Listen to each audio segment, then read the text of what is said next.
parler de leur expérience et de parler de la vie, de la femme, du business, comment monter une entreprise, comment expand son business. Voilà, donc c'est ce qu'on fait depuis 18 mois et avec Essai qui commence aussi ce podcast, on s'est dit que ce serait bien avec l'ambassade de France, l'Institut français, l'Alliance française de proposer une mini-série de podcasts pour mettre en relief des femmes francophones ici à Accra qui sont certainement aussi bilingues et qui font du travail d'être mis en avant. Voilà, donc je vais laisser à nos special guests se présenter et commencer la discussion. Merci. Okay. Merci Corinne. Bonjour tout le monde. Moi c'est Ornella Tchendio, mais je suis beaucoup plus connue sous le nom de Nella L. Je suis danseuse artiste professionnelle basée au Ghana depuis 3 ans et je suis aussi prof de yoga et de fitness. Bon. Je suis camerounaise. J'ai eu à vivre au Ghana il y a 4 ans avant de revenir vivre ici au vu de ma carrière que je fais à présent. Ouais.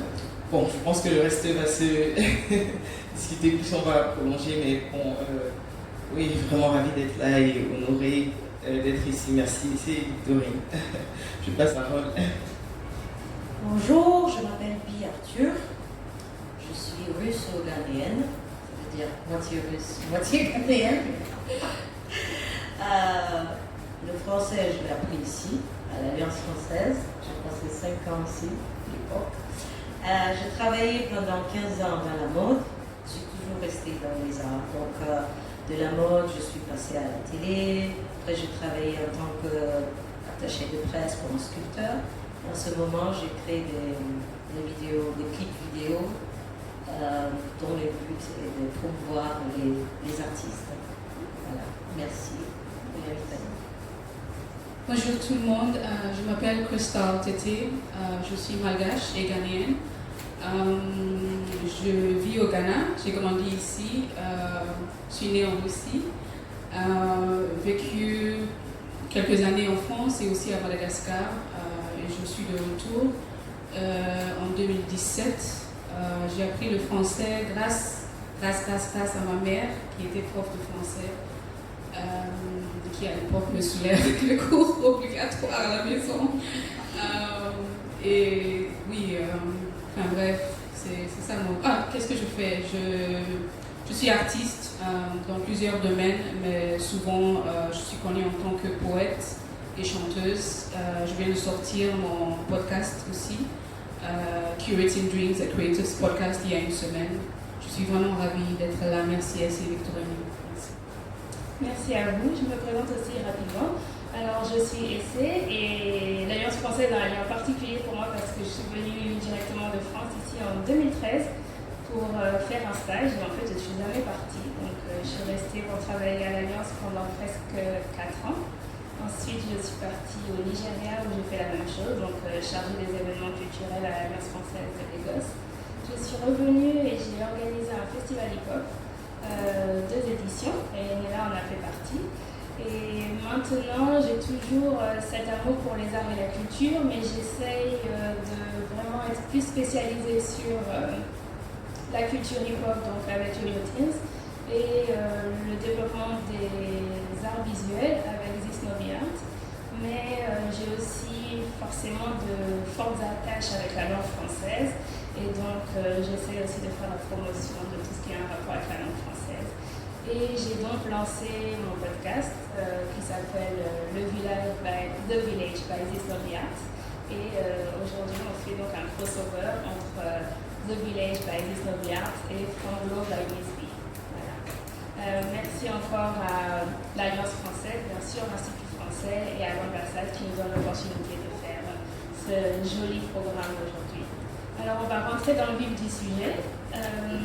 Vous trois, vous nous avez parlé un peu de vos origines et c'est assez intéressant de voir que vous venez un peu de partout. Donc, est-ce que vous pouvez peut-être nous donner plus de détails sur comment vous vous êtes retrouvés ici à Accra et ce que vous faites, à quoi ressemble une journée typique pour une femme francophone comme vous? Alors, je ne sais pas, Crystal, si tu veux commencer? À plaisir. Donc, je suis de retour ici, je suis retournée au Ghana en 2017, quand je vivais en France. J'ai une petite fille de 6 ans qui est ghanéenne, malgache et française, du côté de son père qui est français. Donc au quotidien, déjà je parle avec ma fille en français et en anglais, en franglais. Je travaille avec Special Olympics International aussi, j'ai ce qu'on appelle en anglais 9 to 5. Donc du matin aux 15h, à peu près 15h, ce que je fais c'est d'organiser des sommets pour la jeunesse, les jeunes leaders, pour la partie francophone et anglophone de l'Afrique. Donc ma journée, je communique en anglais et en français avec les jeunes leaders souvent et ma petite fille. Juste une question en plus. Tu as des origines malgaches, donc comment ça se fait que tu es ici avec tout ce background malgache aussi? Et pas à Madagascar par exemple? Oui.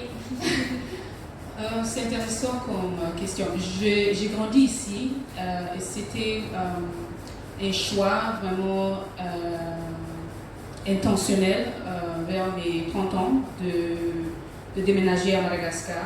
Mais sinon, j'ai passé presque toute ma vie ici au Ghana. Et le français, j'ai appris ici, bizarrement, et pas à Madagascar, grâce à ma mère. Donc, je ne vais pas dire que j'ai plus d'attache au Ghana, c'est pas vrai, parce que le côté maternel, c'est beaucoup plus fort. Mais c'est peut-être plus pratique pour moi, puisque je connais ce milieu beaucoup plus que les autres que j'ai connus. Je suis plus à l'aise, je m'épanouis ici, et surtout avec la communauté artistique. Et c'est par exemple qui est une super amie. Oui, c'est la raison pour laquelle je choisis de rester au Ghana. Est-ce que peut-être partage le même avis, Biartir?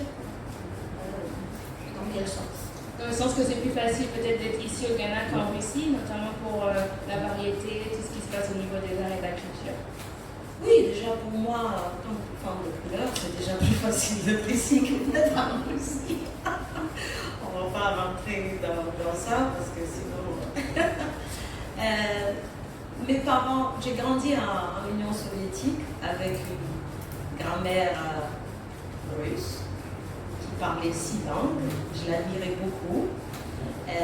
Voilà, après l'école secondaire, je me suis dit c'est peut-être mieux que je retourne en Afrique parce que mes parents, mes soeurs, frères, tout le monde était là. Et donc, à peine arrivée, je crois que 2 ou 3 mois après, je m'étais inscrite déjà à l'Alliance française.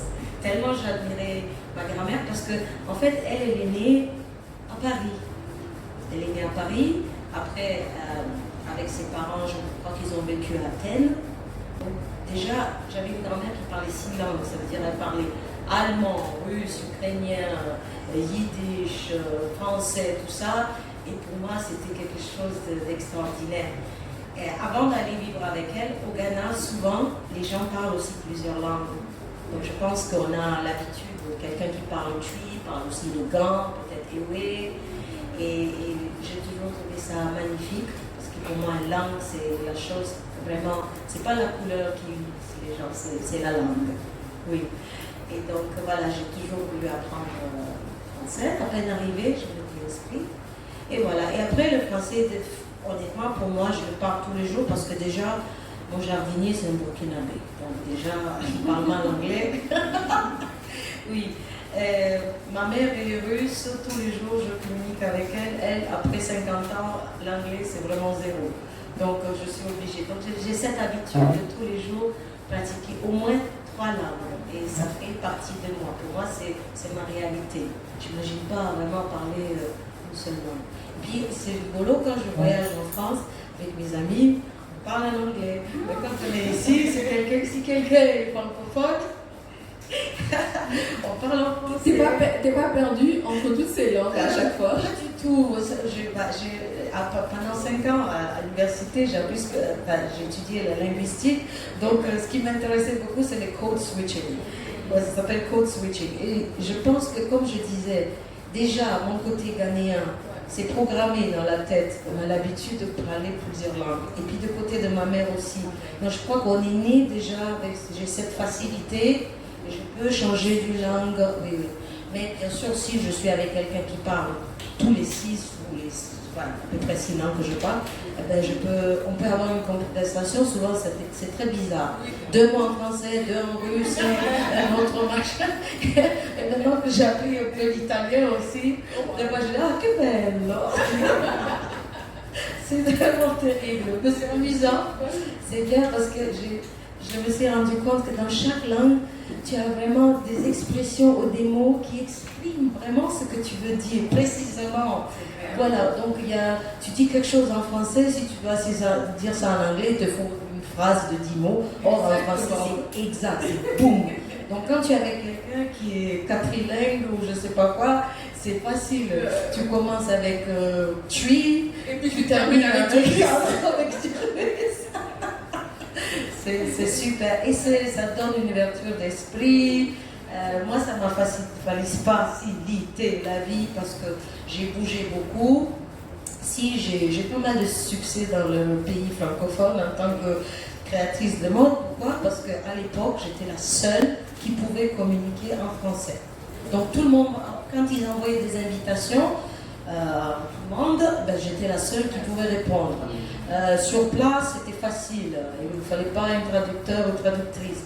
Avec les journalistes, j'étais la seule qui pouvait répondre aux questions. Donc, pour moi, les langues, c'est essentiel. Voilà. Et même au Ghana, je dis, mes amis, c'est vraiment aussi un melting pot. Donc, j'ai aussi des amis malgaches, avec qui je parle en français, j'ai des amis brésiliens, j'ai des amis espagnols. Et donc, tous les jours, pour moi, je ne suis pas limitée. Ça ne me limite pas. Je peux communiquer. Et moi, ma philosophie, c'était, si toi, tu ne peux pas parler ma langue, moi, je vais apprendre la tienne. Parce que je ne peux pas rester sans communiquer. Il faut qu'on communique. C'est la base, en fait. Tu es bien partout, en fait. Quand oui, tu communiques, donc... Oui, il faut que je communique. Il faut qu'on puisse se dire des choses. Donc, si toi, tu ne peux pas apprendre ma langue, je vais prendre la tienne. Comme ça, tu n'as pas d'excuses. Il faudrait qu'il y en ait beaucoup plus comme toi. Et toi, là, alors, quelle est ta relation à la langue et peut-être au fait de vivre ici à Accra aussi? Je partage le même avis que Arthur, parce que déjà au Cameroun, le Cameroun c'est un pays bilingue et moi j'ai eu l'opportunité, comme plusieurs autres personnes, autres jeunes, d'aller à une école primaire bilingue et ensuite j'ai fait l'université au Cameroun en anglais.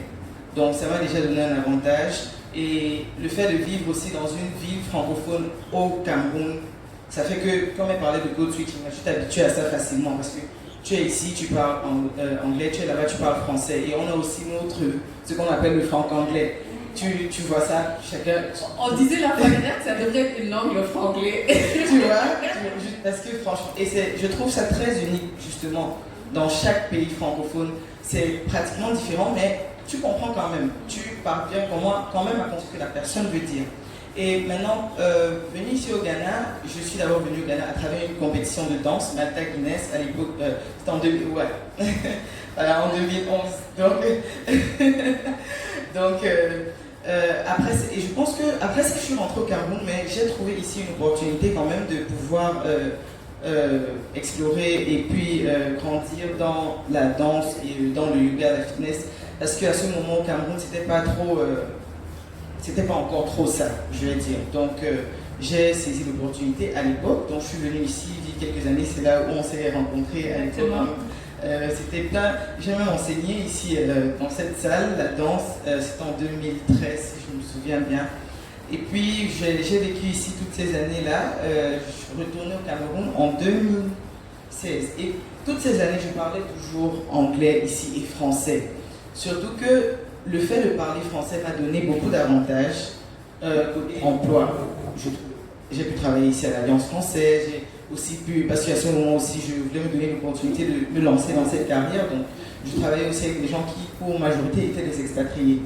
Donc, ça, je vais dire vraiment, ça m'a donné beaucoup d'avantages. Et je pense qu'il y a même des autres qui venaient à moi, genre, qui me demandaient de leur enseigner le français. Bon, c'est pas, ça c'était vraiment pas mon truc, mais je voyais en ça vraiment, ok, ça c'est un avantage à avoir dans ce pays. Et puis si en dessus de ça, on apprend une autre langue encore, peut-être une langue locale ou bien une autre langue qui se retrouve dans beaucoup de business ici. Ce serait encore plus merveilleux. Donc pour moi, ça a toujours, et puis même quand je fais les voyages, c'est toujours les pays francophones ou anglophones. Donc je retrouve toujours dans ces langues-là. Et ici à Accra, je n'ai pas perdu ma langue, comme on dit au Burundi, parce que souvent, c'est genre quand tu es habitué peut-être à parler une autre langue, comme tu vois, on va dire tu as perdu ta langue quand tu fais des erreurs en français et des trucs comme ça. Mais j'ai pas perdu ma langue parce que je me retrouve toujours même à des événements comme ça, à parler en français. Du coup, pour moi, franchement, c'est un avantage complet, même au quotidien, les rapports avec les gens. C'est vrai que des fois, c'est un avantage. Quelquefois, c'est pas tout le temps un avantage, on va peut-être en parler. Surtout le fait d'être une femme. Donc, les appréhensions que les gens ont sur les francophones et tout. Mais dans l'ensemble, vraiment, je dirais que c'est on en parlera, ça, les appréhensions. Juste une question, tu fais de la danse, quel type de danse? Bon, je vais dire maintenant, je fais de la danse contemporaine. Oui, mais j'ai beaucoup évolué dans les styles de danse, hip-hop, jazz, expérimental et house, beaucoup de choses quoi. Mais maintenant c'est très diversifié.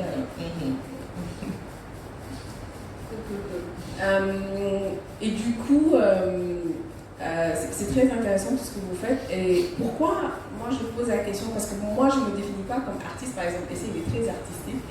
Je me dirais peut-être, je suis créative, mais dans d'autres domaines. Mais pour vous, vous pensez que l'art c'est arrivé dans votre vie comment? Enfin, parce qu'on voit un artiste, on voit direct que moi je peux voir que vous êtes des artistes là. C'est quelque chose de naturel, d'appris, Dans mon cas, je dirais, j'ai grandi autour de cela. Déjà, je me retrouve dans la danse parce que au Cameroun, on aime beaucoup danser. Vraiment, ça, c'est un truc. On aime beaucoup danser. Donc. Et puis, à part ça, je me suis retrouvée autour de l'art vraiment à un très jeune âge. Du coup, et c'était, comme on parlait plus tôt, c'était des trucs comme les films, la peinture, la poésie, le maquillage, le mannequinat, tout ce genre de trucs. Et puis la danse, c'était vraiment un truc que j'explorais, mais je me suis personnellement retrouvée dans ça parce que, ok, ça, je vais dire, c'est un médium pour moi, pour d'autres choses. Franchement, je me suis retrouvée dans ça comme c'est mon truc, quoi. Mais ouais, je vais dire, pour moi, j'ai grandi autour de l'art parce que déjà au Cameroun, oui, c'est un peu partout. Et la danse surtout, il y a des domaines qui sont un peu répandus, comme la danse, la peinture, la sculpture, oui, que ce soit le bois ou bien... Et puis les gens sont aussi très ouverts artistiquement parlant. Donc, ouais, Et oui, je dirais aussi le fait d'être allé dans l'université dans laquelle je suis allé, qui était une université anglophone, l'université de Goya. C'est dans la zone anglophone du Cameroun. Et là-bas, on retrouve encore plus d'artistes, mais vraiment dans d'autres domaines, quoi. Là-bas, c'est beaucoup plus les films, l'art dramatique et tout ce genre de trucs. Donc, du coup, le fait de me retrouver dans ces deux environnements différents, ça m'a apporté beaucoup d'avantages parce que je préciserais que mes frères et sœurs, par exemple, ils n'ont pas eu cet avantage-là. Du coup, il y avait un déphasage en fait. Des fois, quand on grandissait, c'est du genre, ok, il y avait un déphasage, quoi. C'est genre, ok. Parce que mais bon, au final, on se retrouve quand on s'adapte les uns les autres. C'était un peu ça pour moi. Même question. Comment l'art s'est révélé en toi? C'est quelque chose que tu penses que c'est depuis ta naissance ou dans ton environnement? Je pense que c'est les deux. Oui, je l'ai dans mon sang. Parce que oui, mon arrière-grand-mère déjà était un peintre. Oui, et je vois même ma soeur. C'est pour ça que je crois que c'est un truc familial. J'ai une soeur qui est très artistique, ma nièce, tout le monde dans ma famille. Et en plus, l'avantage dans mon cas, c'était d'être à l'époque à l'Union soviétique, où c'était très important de développer. Oui, il n'y avait pas de McDo, il n'y avait pas de jeans, mais la culture, c'était essentiel, c'était primordial. Donc, quand un enfant arrivait à l'école, tout de suite, on cherchait pour voir quel talent cet enfant a. Donc, si tu as, comment dire, une inclinaison vers la musique, on voit si tu peux danser, tu joues un instrument, et tout est payé par l'État. Tout est payé par l'État, donc tu n'as pas d'excuses. Voilà, donc, et en plus on nous encourageait, c'était, comme je disais tout à l'heure, c'était obligatoire d'aller au musée, théâtre, je sais pas, tout ça. On faisait. L'environnement joue beaucoup, hein. Comment? L'environnement joue beaucoup. Beaucoup, Oui, honnêtement, oui. oui. Donc pour ça, je suis très très reconnaissante. Merci beaucoup à Lénine, Staline, l'Union soviétique. Vraiment pour moi c'était top. Ok, comme je dis, ouais, il y a des racismes, on ne va pas parler de ça. Oui. Mais sinon, honnêtement, le sport, ils ont compris, les soviétiques à l'époque, qu'un soviétique idéal devait être épanoui, mais dans tout, pas seulement mathématiques, chimie, tout ça, mais le sport, l'art. Et donc moi, je veux dire, déjà, j'avais des cours d'art. Même si tu ne vas pas devenir Picasso, quand même, on t'apprend les couleurs. Donc voilà, tout. Même la couture, tout. Après, tu veux quand même, si tu veux, tu décides, tu peux devenir ingénieur, médecin, pilote, tout ce que tu veux.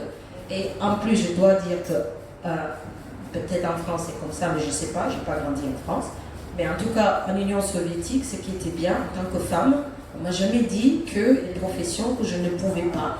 Parce que déjà, Tereshkova, elle est partie sur, je veux dire, la Lune, je ne sais pas où, c'était une femme. Donc nous, on avait déjà ces genres d'idoles, des femmes, oui, qui faisaient exemple pour les jeunes filles. Donc, la plupart des médecins que moi j'ai connus dans mon enfance, c'était des femmes. Il y avait plein, même des ingénieurs, même dans les... Il y avait des positions que partout, enfin, dans ma réalité ghanéenne, je ne voyais jamais des femmes dans C'est ces magnifique. Et ça, c'est combien d'années auparavant ça? Enfin, ça fait 30 ans que je suis au Ghana. J'ai 32 ans.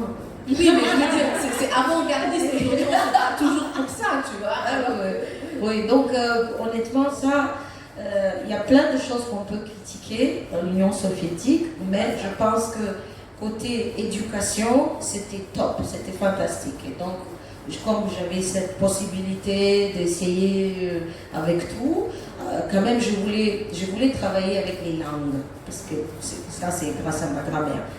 Mais après au Ghana, j'ai vu que peut-être c'était par hasard que je me suis retrouvée dans la mode, parce qu'en fait pendant un an il y avait une grève à l'université, à Legon. Voilà, pendant un an. Oui, et donc comme je ne pouvais rien faire, je me suis dit, tiens, je vais essayer, parce que je ne pouvais pas voyager, j'avais peur que je voyage et puis on nous appelle pour les examens. Oui, donc je suis restée ici et c'est comme ça, j'ai commencé à travailler dans la mode, j'ai un couturier qui existait et je l'ai aidé un peu, je dis écoute, j'ai un bon œil pour l'art, je pense qu'on peut faire ça, on peut améliorer. Voilà, et après j'ai travaillé au ministère du Tourisme pendant un an, après l'université, c'était pas trop ça. Parce qu'il trouvait que j'étais trop un peu avant-gardiste, j'avais des idées qui étaient un peu trop... Ça marche pas tout match, oui, donc je dis non, si je reste ici, ça va mal tourner pour tout le monde. Voilà, donc c'est comme ça que je me suis retrouvée. Donc pour moi c'était un hobby, c'était une chose, comment on dit, transitoire. Comment on dit ça, oui. C'était une chose que je faisais en attendant que je décroche un break, genre je sais pas où. Voilà, et après, pendant 15 ans, j'étais dans la mode. C'est comme ça, c'est souvent comme ça. Merci. Christelle, tu as ajouté? Oui, comme Nella a dit, je suis d'une famille d'artistes. Ma mère, elle est autodidacte. Elle s'est apprise à jouer la guitare et pareil pour ses 13 frères et sœurs qui jouent tous et toutes un instrument. Mon père, il dessine toujours, il peint, il est devenu architecte et puis plus tard ingénieur. Mais j'ai mis beaucoup de temps à assumer ce Côté artistique. Oui, le label, l'étiquette d'artiste. parce que, à la fois, quand je grandissais, c'était, on va dire, péjoratif. On est artiste parce qu'on a raté les études de mathématiques ou autre chose. Surtout en Afrique. Oui, et d'ailleurs, mes profs, ils ont souvent dit à ma mère, on est choqués que votre fille n'est pas devenue ingénieure, elle n'a pas fait de la science, pas possible. Et oui, donc j'ai mis du temps vraiment. Et pour moi, l'art, c'était en quelque sorte nécessaire. Je suis toujours une personne timide, j'avais les mains qui tremblaient, qui suaient. On n'allait jamais me voir assumer les paroles en public, ça c'était un rêve. Donc je communiquais avec l'art. C'était l'occasion de sortir tout ce que je ressentais, etc. Ma perception du monde, des personnes qui m'entouraient ou pas. Oui, c'est ça mon parcours. Tu t'en sors bien, on voit pas, tu ne fais pas. Merci. Comme on est sur les arts et la culture, j'ai une petite question.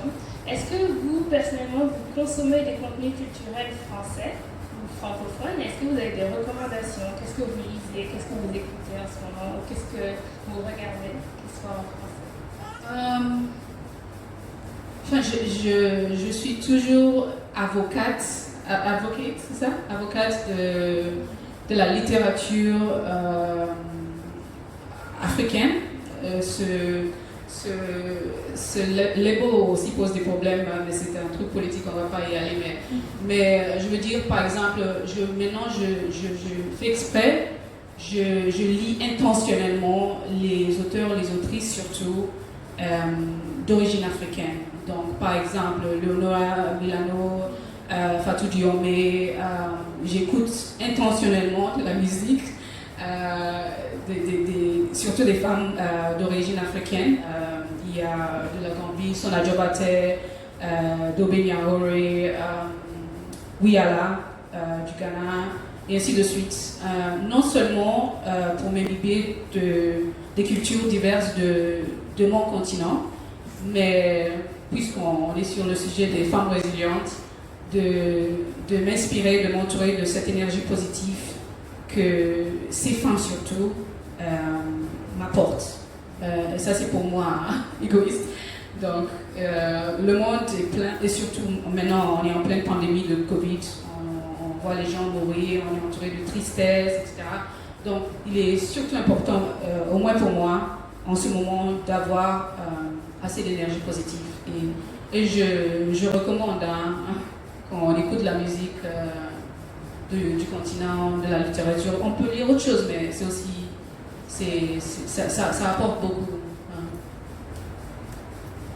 Même question. Ok. Moi, je ne lis pas beaucoup de livres en français, honnêtement. Mais online, souvent, il y a plein d'articles, souvent concernant les expos, bien sûr, ou sur un artiste qui m'intéresse. Les films, je les adore, je regarde, même sur Netflix des fois, juste pour changer. Je regarde si parmi les langues, je peux, même si c'est un film américain, juste, je vois, c'est rigolo.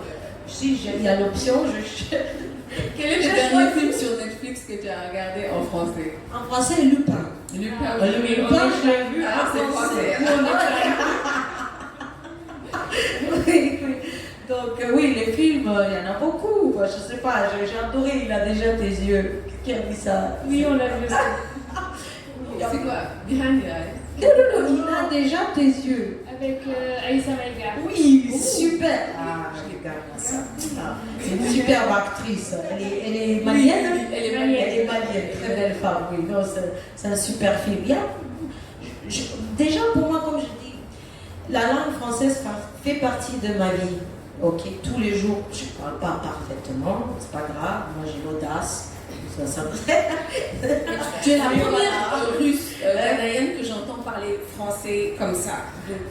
Oui, ça fait déjà 30 ans que je parle quand même.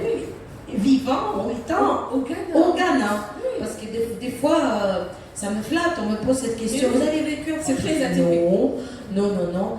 Donc voilà, ça fait partie de ma vie. S'il y a un film en français, je ne vois pas pourquoi je vais le regarder en anglais. Jamais. Exactement. Sans sous-titres, tout ça, non. Je regarde France 24 aussi, tout le matin. Donc, honnêtement, pour moi, c'est ma réalité. Voilà. Mais comme je dis, lire un livre déjà, en ce moment, pour moi, c'est difficile. Parce que je ne sais pas si vous avez déjà... Vous savez, filmer, c'est facile. Mais après... pour faire montage, editing et tout ça, moi, Ah oui, je confirme. des semaines, oui, ok. Donc je n'ai pas le temps. Je n'ai pas le temps. Le matin, c'est ok, qu'est-ce qu'il y a? Personne est mort, ok. Par ça, le monde est pas ok, ben, c'est fini. Et puis pendant toute la journée, c'est mon editing. Voilà, donc je ne peux pas m'inventer, je ne peux pas dire que j'ai lu beaucoup de livres en français pendant cette période-là. Mais moi aussi, je le conseille fortement. Bon, moi également, je lis beaucoup, mais je ne lis pas beaucoup de trucs en français. Parce que même les films, je pense que il y a la semaine dernière que je me suis retrouvée en train de regarder un film en français, et je me suis retrouvée, c'est pas genre, non, c'est pas François Boubu, j'ai téléchargé exprès, parce que justement ça me manquait de regarder les films en français. Donc, lorsqu'elle parlait, je me suis souvenu que lorsque j'étais petite, on lisait beaucoup en français, on regardait beaucoup les films en français. CFI, TV5, oui, maintenant avec France 24, c'est genre, ok, ces jours-ci, qu'est-ce qui se passe? Oui, c'est juste, des fois j'aime juste les entendre parler, donc du coup, ok, I'll tune in, mais c'est pas vraiment une habitude pour moi de lire des trucs ou bien de regarder en français. J'ai eu cette influence anglophone depuis le Cameroun, depuis que je suis allée à l'université. Du coup, c'était justement à ce moment-là, je voulais beaucoup regarder des trucs en anglais, je voulais beaucoup lire des trucs en anglais également. Du coup, je citais tout le temps les films, les livres en anglais, l'habitude est restée. Je suis venue au Ghana, du coup, c'est resté. Donc, comme je dis, en général, je n'hésite même pas à venir à des événements ici en français parce que j'aime bien cette interaction, ça me fait plaisir, quoi, ça me fait plaisir vraiment. Mais sinon, par contre, j'ai beaucoup d'amis camerounais qui sont des artistes francophones. Donc, eux, par exemple, je lis leurs œuvres, je regarde leurs travaux, je partage également des artistes qui font dans le dessin, la peinture, la musique, la poésie et tout. Donc oui, mais pour des recommandations, je ne pourrais pas beaucoup en faire, à part si c'est dans la musique. Hein. Si c'est dans la musique francophone camerounaise, ouais. Ah bah ça nous intéresse, si tu as un ou deux. On devrait écouter qui? Bon, moi par exemple, j'aime beaucoup les artistes de l'époque. Henri Dikongé par exemple, c'est un artiste que j'aime beaucoup. Il y a son tube, C'est la vie. Et il y a aussi Richard Bonin, qui vraiment a une discographie tellement pleine que peu importe ce sur quoi vous tomberez, ça sera magnifique. Donc, Henri Dikongé et Richard Bonin, je les recommande beaucoup. Merci. Merci aussi. J'aimerais bien qu'on parle on a touché un peu dessus tout à l'heure, la perception que les gens ont ici des francophones, spécifiquement des femmes francophones. J'ai beaucoup de choses à dire là-dessus parce que je le vis au quotidien. J'aimerais savoir ce que vous en pensez, comment vous le vivez, qu'est-ce que vous avez eu comme remarques, ou voilà. Qui veut commencer?